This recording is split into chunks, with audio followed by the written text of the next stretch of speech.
afternoon, ladies and gentlemen. My name is Han Yang. Could I see a show of hands? How many of you are on good terms with your IT department? You have coffee with them every day, you love them, and during the holidays, you exchange gifts, okay? I see you're clearly in the minority here. So here at Cisco, we've been looking at this problem much more holistically. And we realize that everybody understands the value of data, and there's more data being generated every day. But we also realize that, well, at least McKinsey tell us that the rate at which you deploy artificial intelligence and machine learning has a huge impact on your future income, right? The faster that you're able to do this, you can see the income, the financial income grow like a hockey stick. If you're just a little bit behind, it will grow for sure, but not nearly as fast. And if you're a laggard, well, your income is projected to decline. So the real question is, how quickly are you deploying artificial intelligence and machine learning? And we're seeing this type of adoption across the board in every vertical that we support, whether it's healthcare, financial, government, you name it. Everybody is understanding the value of data. The problem is really boils down to this. While the chief executive officer, the CXOs, they all understand, yes, we need more AI ML. Well, they'll get data scientists like yourselves, and I'm sure you're going to be very capable to get everything working on your laptop with a smaller set of data. And at some point, you're going to need to go beyond your computational capabilities. You might have even gone to the cloud, but Gartner tells us that about 60% of all machine learning is actually taking place on-prem. And so this is where a lot of our IT teams, they want to help, but when we talk to our IT folks, they seem to be sometimes deer in headlights. They want to help, but they're not quite sure how to help their data scientist counterpart. And at the end of the day, if we're not able to close this gap, close the gap between the data scientists and the IT folks, you can't deploy the AI ML quickly, and so therefore gain that financial goal that I'm sure all of your execs are hoping to get. So this is part of the reason why Cisco wanted to close the gap. Close the gap so that our IT folks in your organizations are able to help you accelerate AI ML deployment. So I'm sure, for all of you, this is simple, right? You got data, you're going to clean it, collect it, correlate it, you're going to train it, you're going to come out with a model, and you're going to declare victory. But this is the most simplistic case. Most of our customers don't have a single data source, they have tons of data sources. And they're trying to correlate all of them together then to make better prediction, triangulate, whether it's customer profiles, medical records, projections as to how to do the prognosis, from a financial perspective, making sure that trades and transactions go quickly. And at any given time, perhaps you're trying to troubleshoot one part of your data pipeline that's having trouble today or yesterday. And I suspect that you're wondering, do I need to add even more data sources to this broader data pipeline so that you can even predict the data and the answers even a little bit better? So at Cisco, we want to check with you something first. It's right before 3 o'clock. Do you know where is your data? Is your data within the four walls of a data center somewhere? Is it perhaps on cell phones spread throughout the city? Is it in a factory somewhere? Perhaps it's on a farm. Or for some of our customers, the data literally resides at the ends of the earth, right? So from a Cisco perspective, not only do we want to make sure that you're able to be productive as a data scientist, we want to make sure that you're able to bring back all of your data, regardless of its location, ensuring that your overall data pipeline is properly supported from an infrastructure perspective. This is why when we talk about things like training and inferencing, we want to make sure that you're able to do this in the data center, but for a lot of our customers, like in retail, that data source could be in the thousands of retail stores where you want to start the collection of data, but perhaps that's also where you want to do some data inferencing as well. So regardless of where the data happens to be, we want to make sure that your IT team is able to properly support your data pipeline, ensuring that your data are able to be properly collected, correlated, cleaned, and so on. This is why, part of the reason why, from a Cisco perspective, our servers are actually, well, you can actually manage it from the cloud. So you don't have to do a truck roll to send people out there just to provision a server. Rather, if the server is powered on and connected to the network, you can actually create a policy in the cloud and push the policy to all those servers out there, wherever they may be, even if they're just intermittently connected to the internet. So this way, you're able to have all of your data pipeline properly supported from an infrastructure perspective. And I've just simply listed out some of the common tools that I've seen from our customers. Clearly, by no means this is an exhaustive list, but what we've found is that for many of the customers, they end up doing something similar to this, right? They end up building some infrastructure specifically for data ingestion. There will be a separate cluster, typically for some computation-intensive workload. And of course, this data needs to be stored and archived somewhere along the data pipeline. This is part of the reason why Cisco has partnered with all sorts of software providers so that we create something called Cisco Validated Designs.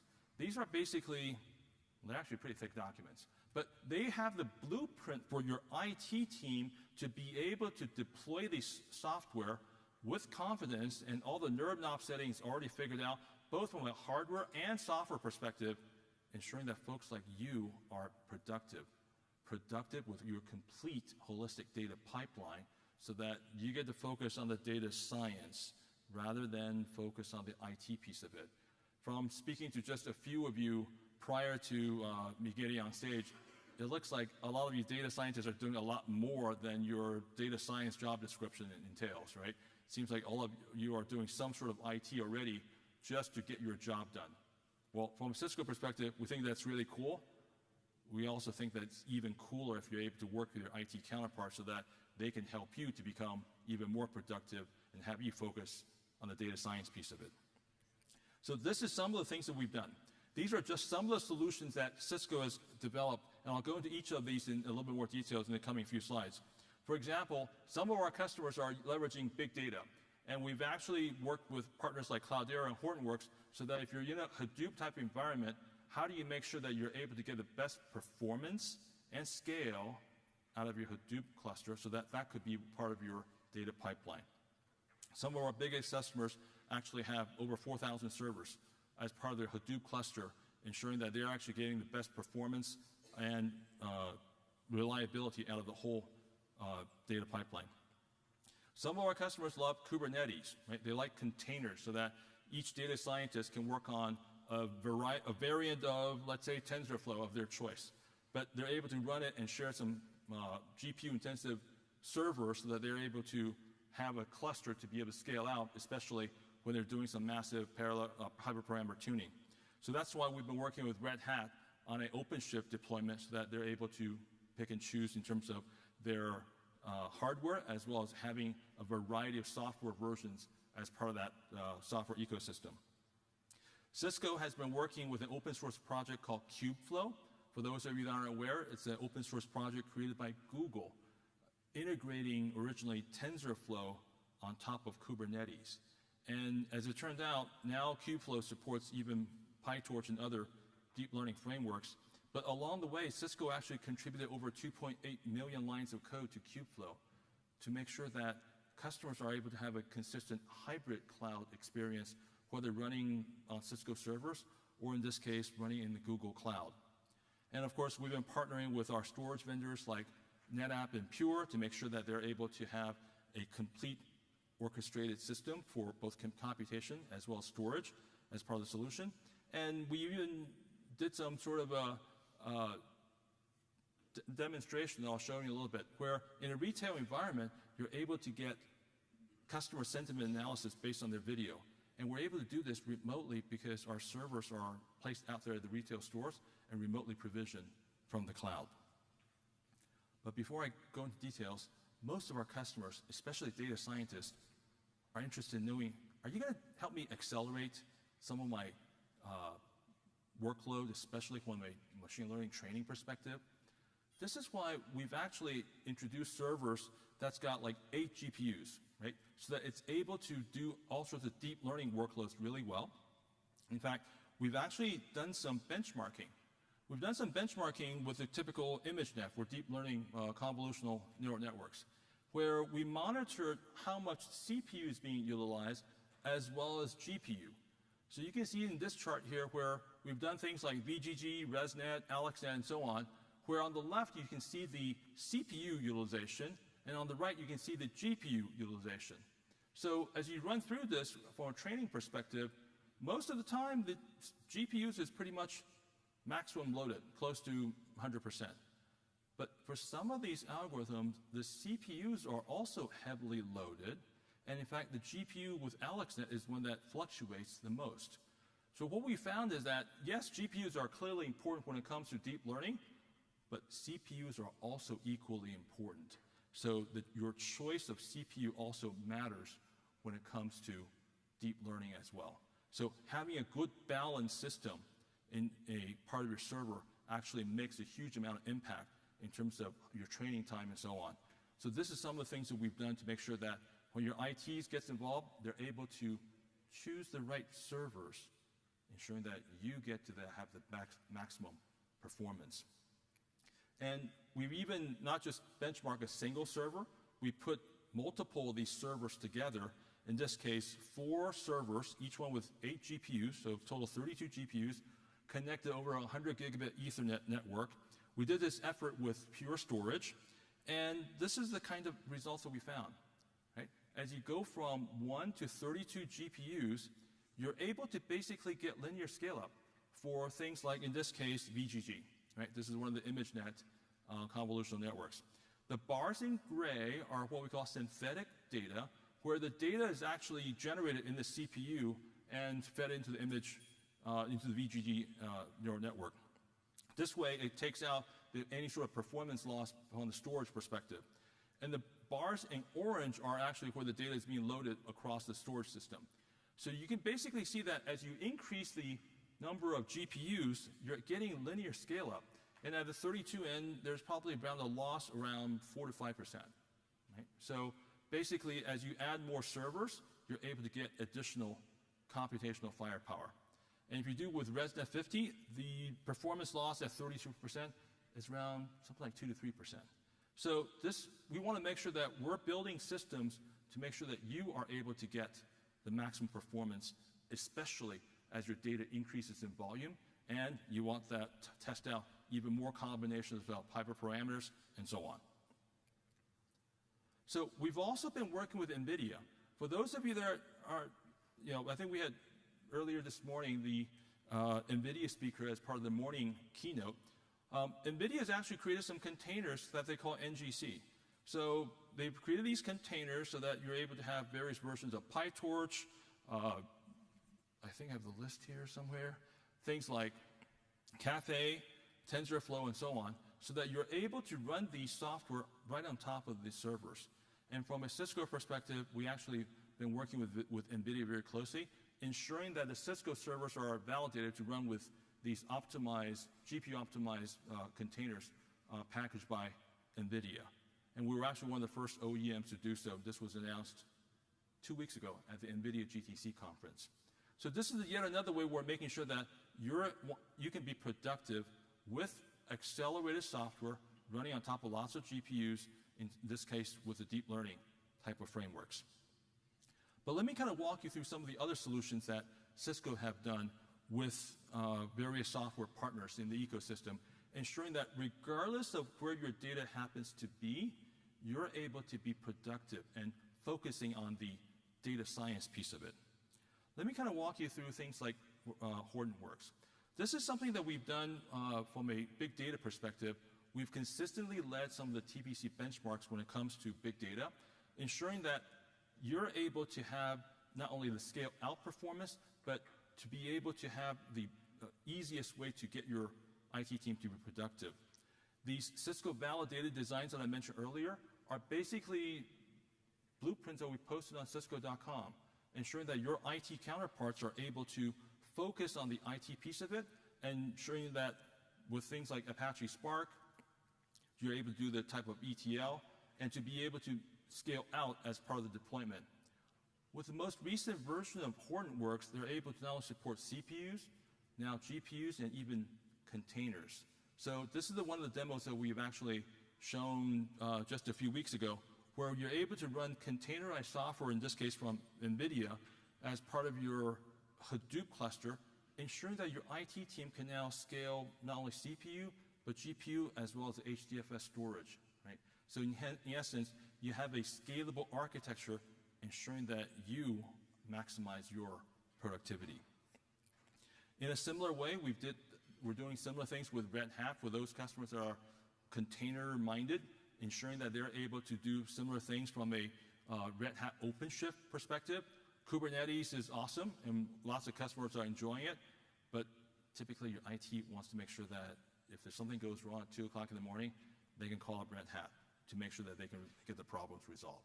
And we've been showing that you're able to, again, have a variety of different servers to mix and match as your particular growth needs. One of the things we've done with our storage partners like Flash is making sure that you're able to, with Pure that is, you're able to have something called Flash Stack, where you can have Cisco servers combined with Pure storage as part of an integrated solution, ensuring that you're able to have both a good mix of CPU as well as GPU as part of the overall infrastructure. We've done similar things with NetApp for those of your customers that are using NetApp storage. Very similar type of model where you're able to have both the computation and the storage as part of the broader solution. One of our things that we've done is we have something called a Hyperconvergence server. This means that the compute, network, and storage are all packaged in one. And in this case, we've highlighted the fact that you're able to deploy this in a retail scenario where you're able to put it on their stores, and you're able to get some customer sentiment analysis. So this way, the servers are provisioned from the cloud, and you're able to do things like this, right? I don't know if there's audio in here, but you can actually see the customer sentiment, and you're able to do the analysis right away. So while the customer is still in the store, you're able to check out whether the customer is happy or not, or are they surprised, or if you have an angry customer, well, before you leave, maybe you want to have your manager go out there in person to check out what's going on. But this is the kind of workload that you can run out in the branch offices with the servers remotely provisioned, so that you're able to extend your data pipeline all the way out there to these remote stores, ensuring that your customers have a good retail experience.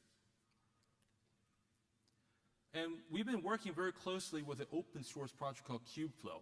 With Cubeflow, you're able to describe your complete data pipeline from data ingestion to training to your confusion matrix with TensorBoard and so on and so forth, all as part of the deployment process.